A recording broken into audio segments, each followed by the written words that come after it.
Eh bien, salut tout le monde, et bien sûr tout simplement Catch, j'espère que vous allez bien. En tout cas, moi ça va moyen, en fait je vous explique tout simplement parce que ça fait 40 fois que j'essaye de recommencer cette vidéo et ça arrête pas de me faire des problèmes.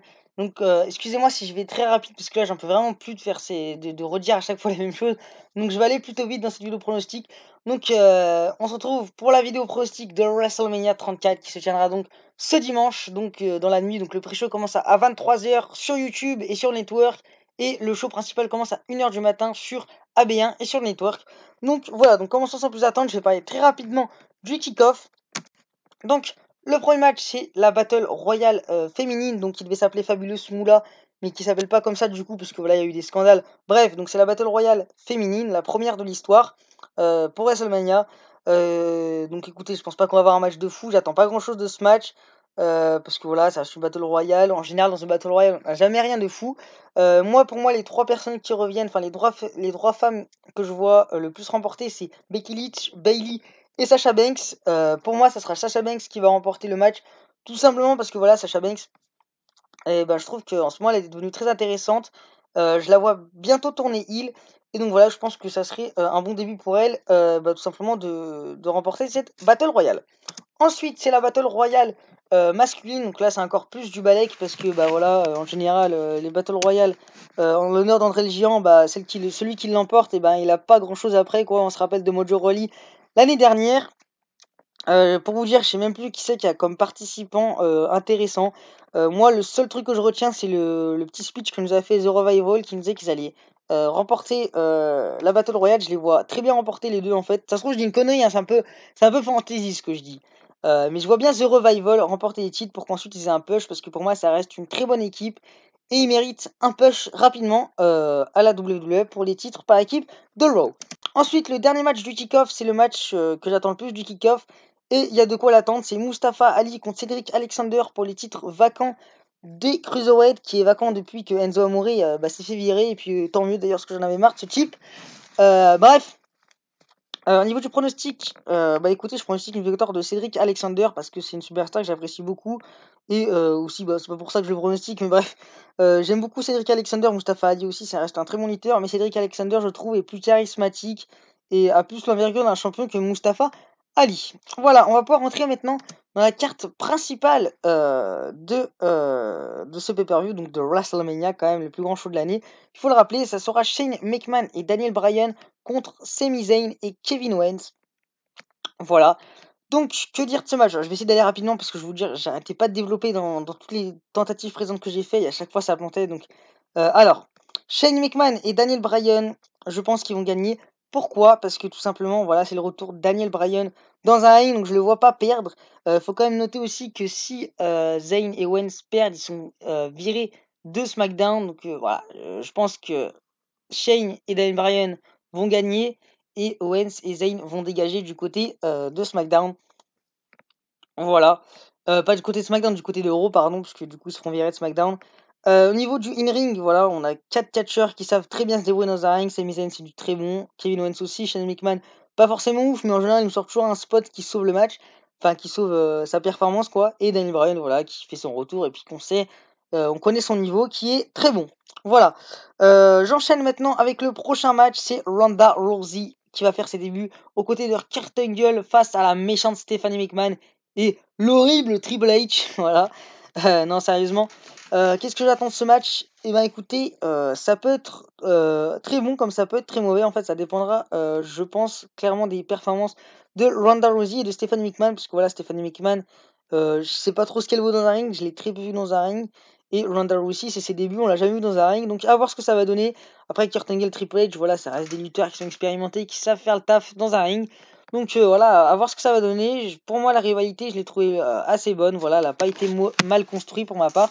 Au niveau du pronostic, je pronostique une victoire de Kurt Angle et de Ronda Rousey. Voilà, tout simplement parce que c'est les débuts de Ronda. Donc je la vois pas perdre pour ses débuts. Ça serait un peu bizarre comme choix, j'ai envie de dire. Surtout avec l'avenir que j'ai l'impression qu'il lui réserve.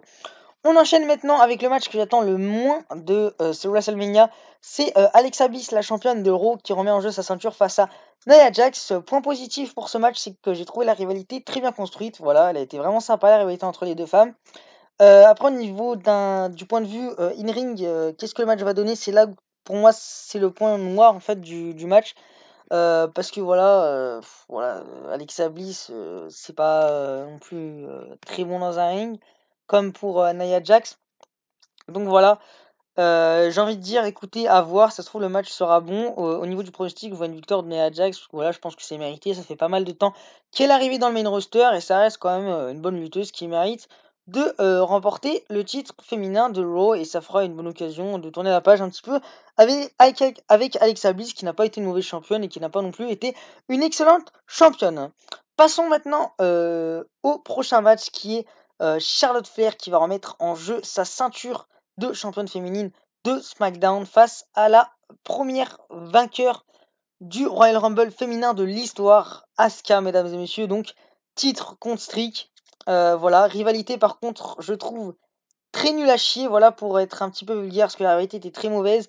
Voilà, ça reste quand même un dream match, un match intéressant à voir, même si moi, vu que je suis pas un grand fan de la division féminine, je suis pas plus hypé que ça. Après, ça reste que pour ma part, mais je sais que dans la majorité, enfin, dans la majorité des fans de catch, ce match est quand même très attendu. Pour ma part, non, bref.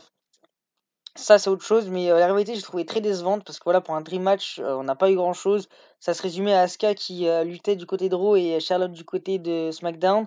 Un peu dommage. Aussi, point noir aussi de la rivalité, c'est que les deux femmes se sont très peu confrontées. Je pense que les deux ont dû se tenir tête, pas plus de 5 minutes dans la rivalité. Ouais, je trouve la rivalité très décevante. D'un point de vue ring, en tout cas, le match peut être bon. Je pense qu'on peut avoir l'un des meilleurs matchs féminins de l'histoire, même si, comme je vous dis, je suis pas forcément plus hypé que ça pour ce match. Je ne sais pas pourquoi, je ne saurais pas pourquoi, enfin, je ne saurais pas comment l'expliquer. Bref, écoutez, j'ai envie de dire à voir. Je pense que le match sera très bon et je pronostique une victoire d'Asuka parce que voilà, c'est la première femme à remporter le Royal Rumble féminin de l'histoire, donc ça me paraîtrait logique qu'elle remporte le titre. Ça serait quand même dommage que pour la première femme qui remporte le Rumble, qu'elle perde son opportunité à Mania. Voilà. Ensuite, parlons maintenant du match qui sera pour les titres par équipe de Raw qui seront donc remis en jeu par Cesaro et Sheamus contre Braun Strowman et le partenaire mystère.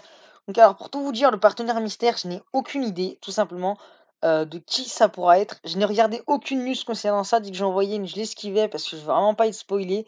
À chaque fois avant j'avais regardé toutes les rumeurs pour tous les pay-per-view, ça j'ai un petit peu arrêté puisqu'à chaque fois de se faire spoiler c'est très chiant. Voilà. Enfin, pas spoiler, mais voilà, en général, les rumeurs, ça te baisse un petit peu ta hype. Donc là, je n'ai aucune idée. Et j'ai envie de dire, c'est pas plus mal comme ça. Ça sera vraiment la surprise le jour de Mania. Donc après, au niveau de la rivalité, on n'a pas eu des choses de fou. Voilà, j'ai envie de dire, Braun Strowman a affronté les deux hommes et ça s'arrête un petit peu à là. Puis il a aussi remporté la Battle Royale qui lui a permis justement d'avoir cette opportunité, mais ça s'arrête là. La rivalité n'a rien de fou. D'un point de vue ring, je pense qu'on va avoir un bon match. Voilà, Cesaro Sheamus sont très bons dans le ring. Voilà, ils l'ont prouvé par le passé. Après, ça dépendra aussi du partenaire de Braun Strowman. Mais aussi, Braun Strowman, ça reste quand même une superstar très divertissante à regarder dans un ring, même si c'est un big man. Voilà. Après, au niveau du pronostic, franchement, c'est compliqué à dire.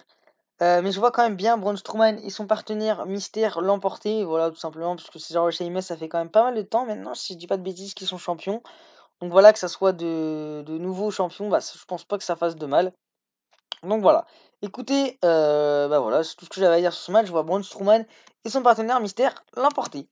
Ensuite, on enchaîne avec le premier match que j'attends vraiment, vraiment, vraiment pour ce pay-per-view. C'est The Uso, les champions par équipe de SmackDown, qui remettent en jeu leur ceinture face au New Day et aux Bludgeon Brothers. Donc, pour rappel, lors de Fastlane, The Uso et The New Day s'affrontaient et c'est parti pour le match de l'année, clairement. Sauf que le match avait été interrompu par The Bludgeon Brothers. Donc voilà, donc ça a officialisé le match. La rivalité, encore une fois, n'est pas fou. Hein. Le principal défaut, je pense, de cette 3 Tour WrestleMania, c'est que les rivalités ne sont pas ouf. Mais bref, passons. D'un point de vue ring, je pense que le match va vraiment être fou. Voilà, je pense qu'on va avoir vraiment un rythme effréné. On a que des catcheurs qui sont dans un ring. Même Eric Rowan et Luke Harper, je les trouve très bons. Voilà, par le passé, ils ont été en équipe du côté de la White Family. Et bah écoutez, ils étaient très bons. Voilà, donc j'ai envie de dire, je pense pas que ça va s'arrêter. Et donc voilà, écoutez, au niveau du pronostic, je vois une victoire de The Bludgeon Brothers. Voilà, parce qu'ils ont fait une ascension quand même plutôt pas mal. Voilà, ils gagnaient, ils gagnaient, ils gagnaient. Puis voilà, je pense que c'est une belle finalité pour eux s'ils remportent les titres du côté de WrestleMania. Voilà, donc c'est l'un des matchs que j'attends le plus aussi.